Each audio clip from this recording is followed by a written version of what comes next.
Hi ಎಲ್ರಿಗೂ ನಮಸ್ತೆ. ನಾನಿವತ್ತು ನಿಮಗೆ ತೋರ್ಸಕ್ಕೆ ಬಂದಿರೋ ರೆಸಿಪಿ ಚಪಾತಿ ಜೊತೆಗೆ ರೊಟ್ಟಿ ಜೊತೆಗೆ ತುಂಬ ಟೇಸ್ಟ್ಫುಲ್ಲಾಗಿರುವಂತಹ ಬೆಂಡೆಕಾಯಿ ಪಲ್ಯ. ಚಪಾತಿ ಯಾವಾಗಲೂ ರೆಗ್ಯುಲರಾಗಿ ತಿನ್ನೋರಿಗೆ, ಡಯಟ್ ಮಾಡೋರಿಗೆ ಎಲ್ಲರಿಗೂ ತುಂಬ ಈಸಿಯಾಗಿ ಮಾಡ್ಕೋಬೋದು. ತುಂಬ ಕಷ್ಟ ಅಂತ ಏನಿಲ್ಲ, ಇದು ತುಂಬ ಸುಲಭವಾಗಿ ಮಾಡ್ಕೋಬೋದು. ತುಂಬ ರುಚಿನೂ ಇರುತ್ತೆ, ಹೆಲ್ತಿಗೆ ಒಳ್ಳೆಯದು ಕೂಡ, ಹೆಲ್ದಿಯಾಗಿರುತ್ತೆ. ಲೈಕ್ ಮಾಡಿ, ಶೇರ್ ಮಾಡಿ, ಟ್ರೈ ಮಾಡಿ. ತುಂಬ ಕಡಿಮೆ ಸಮಯದಲ್ಲೇ ಆಗುತ್ತೆ. ತುಂಬ ಟೇಸ್ಟ್ಫುಲ್ಲಾಗಿರುವಂತಹ ರೆಸಿಪಿ. ನೋಡಿದವರು ಮಾಡಬೇಕು ಅಂತ ನೀವು ಅಂದ್ಕೋತೀರಾ. ತುಂಬ ಚೆನ್ನಾಗಿರುತ್ತೆ. ಈಗ ಹೇಗೆ ಮಾಡೋದು ಅಂತ ನೋಡೋಣ. ಗ್ಯಾಸ್ ಹಚ್ಚಿ, ಗ್ಯಾಸ್ ಮೇಲೆ ಒಂದು ಪ್ಯಾನ್ ಅಥವಾ ಒಂದು ಬಾಣಲಿ ಇಟ್ಟು, ಅದು ಕಾದ ನಂತರ ಒಂಚೂರು ಎಣ್ಣೆ ಹಾಕ್ಕೊಂಡು, 1-2 ಟೇಬಲ್ ಸ್ಪೂನ್ ಎಣ್ಣೆ ಹಾಕ್ಕೊಂಡು, ಎಣ್ಣೆ ಕಾದಿದಾದಮೇಲೆ ನಾನು ಮೊದಲೇ ವಾಶ್ ಮಾಡಿಕೊಂಡು ಕಟ್ ಮಾಡಿ ಇಟ್ಕೊಂಡಿರುವಂತಹ ಬೆಂಡೆಕಾಯಿನ ಹಾಕ್ಕೊಂಡು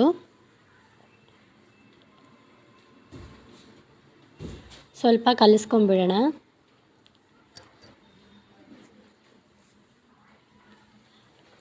ಸ್ವಲ್ಪ ಬಾಡಿದರೆ ಸಾಕು. ಇದು ಅದು ಉಪ್ಪು ಹಾಕಿದರೆ ತುಂಬ ಬೇಗನೆ ಅದು ಫ್ರೈ ಆಗಿ ಹೋಗುತ್ತೆ ಎಣ್ಣೆಯಲ್ಲಿ ಅಂತ ಸ್ವಲ್ಪ ಲೈಟಾಗಿ ಉಪ್ಪು ಹಾಕ್ಕೊಂಡಿದ್ದೀನಿ. ಚೆನ್ನಾಗಿ ರೀತಿ ಮಿಕ್ಸ್ ಮಾಡ್ಕೊಂಬಿಡೋದು. ಉಪ್ಪು, ಎಣ್ಣೆ, ಬೆಂಡೆಕಾಯಿ ಎಲ್ಲ ಮಿಕ್ಸ್ ಆಗೋ ಥರ. ಈಗ ಇದಾಗಿದೆ. ಈ ರೇಂಜ್ಗೆ ಇದು ಫ್ರೈ ಆದರೆ ಸಾಕು. ಮತ್ತೆ ಎಣ್ಣೆಲಿ ಫ್ರೈ ಮಾಡ್ತೀವಲ್ವ ಇದನ್ನು. ಈಗ ಒಂದು ಬೌಲಿಗೆ ಇದನ್ನು ಹಾಕ್ಕೊಂಬಿಡೋಣ, ಸಪ್ರೇಟಾಗಿ ಎತ್ತಿಟ್ಕೊಂಬಿಡೋಣ.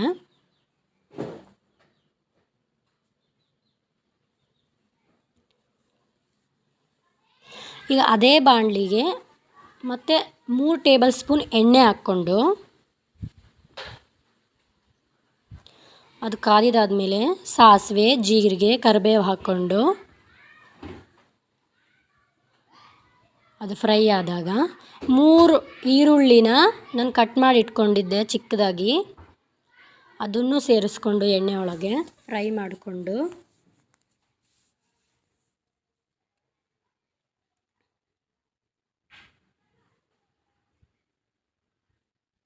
ನಾನು 2 ಟೊಮೊಟೊ ಚಿಕ್ಕದಾಗಿ ಈ ರೀತಿ ಹೆಚ್ಚಿಟ್ಕೊಂಡಿದ್ದೆ, ಅದನ್ನು ಸೇರಿಸ್ಕೊಂಡು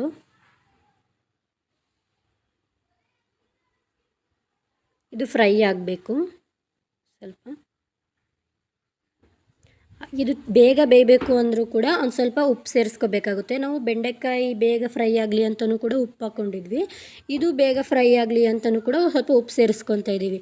ಎರಡರಲ್ಲೂ ಉಪ್ಪಿರೋದ್ರಿಂದ ಕೊನೆಯದಾಗಿ ಟೇಸ್ಟ್ ನೋಡಿಕೊಂಡು ಉಪ್ಪು ಹಾಕ್ಕೋಬೇಕು. ಇದು ಎಣ್ಣೆಲಿ ಮೊದಲೇ ಫ್ರೈ ಮಾಡ್ಕೊಂಡಿರೋದ್ರಿಂದ ಇದು ಬೇಗನೆ ಏನು ಹಾಕ್ಕೋಬೇಕಾಗಿಲ್ಲ. ಕೊನೆಯದಾಗಿ ಸ್ವಲ್ಪ ಇದ್ದಾಗ ಹಾಕ್ಕೊಂಡ್ರೂ ನಡೆಯುತ್ತೆ.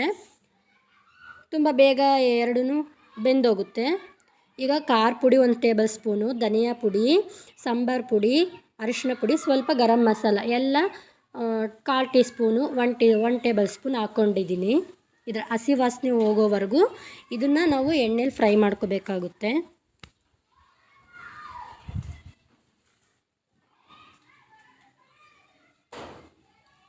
ಅದಾಗಿದೆ. ಈಗ ನಾವು ಸಪ್ರೇಟಾಗಿ ಎತ್ತಿಟ್ಕೊಂಡಿದ್ವಲ್ವ ಹುರ್ಕೊಂಡು ಬೆಂಡೆಕಾಯಿ, ಅದನ್ನು ಸೇರಿಸ್ಕೊಂಡು ಎಲ್ಲದಕ್ಕೂ ಕೂಡ ನಾನು ಕಾಯಿ ಯೂಸ್ ಮಾಡ್ತೀನಿ. ಕಾಯಿ ಯೂಸ್ ಮಾಡೋದ್ರಿಂದ ಟೇಸ್ಟು ನೆಕ್ಸ್ಟ್ ಲೆವೆಲಲ್ಲಿ ಇರುತ್ತೆ, ತುಂಬ ರುಚಿಯಾಗಿರುತ್ತೆ. ಒಂದು ಚಿಪ್ ಕಾಯಿ ತುರಿದಿಟ್ಕೊಂಡಿದ್ದೆ ನಾನು, ಅದನ್ನು ಕೂಡ ಸೇರಿಸ್ಕೊಂಡಿದ್ದೀನಿ. ಈಗ ನೆಕ್ಸ್ಟು ಉಪ್ಪು ನಮಗೆ ಬೇಕಾದರೆ ಟೇಸ್ಟ್ ನೋಡಿಕೊಂಡು ನಾವು ಉಪ್ಪು ಹಾಕ್ಕೋಬೋದು. ಯಾಕಂದರೆ ಎರಡರಲ್ಲೂ ಕೂಡ ಉಪ್ಪಿತ್ತಲ್ವ, ಹಾಗಾಗಿ ಟೇಸ್ಟ್ ನೋಡಿಕೊಂಡು ನಾವು ಉಪ್ಪು ಹಾಕ್ಕೊಂಬಿಡೋಣ ಕೊನೆಯದಾಗಿ. ಸರಿಯಾಗಿದ್ದರೆ ಬೇಡ, ನನಗೆ ಸರಿಯಾಗಿದೆ, ಅದಕ್ಕೆ ನಾನು ಬಿಟ್ಟಿದ್ದೀನಿ, ಇಷ್ಟೇ ಸಾಕು ಅಂತ ಹೇಳಿ. ಈಗ ಇದು ರೆಡಿಯಾಗಿದೆ. ಒಂದು 10 ಸೆಕೆಂಡು ನಾವು ಬೆಂಡೆಕಾಯಿ ಕಾಯಿ ಹಾಕ್ಕೊಂಡು ಅದನ್ನ ಮಿಕ್ಸ್ ಮಾಡಿಕೊಂಡ್ರೆ ಸಾಕು. ಒಲೆ ಮೇಲೆ ಇಟ್ಕೊಂಡು ಆಮೇಲೆ ತೊಗೊಬಿಡಬೇಕು. ಇಲ್ಲ ಅಂದರೆ ಬೆಂಡೆಕಾಯಲ್ಲಿರೋ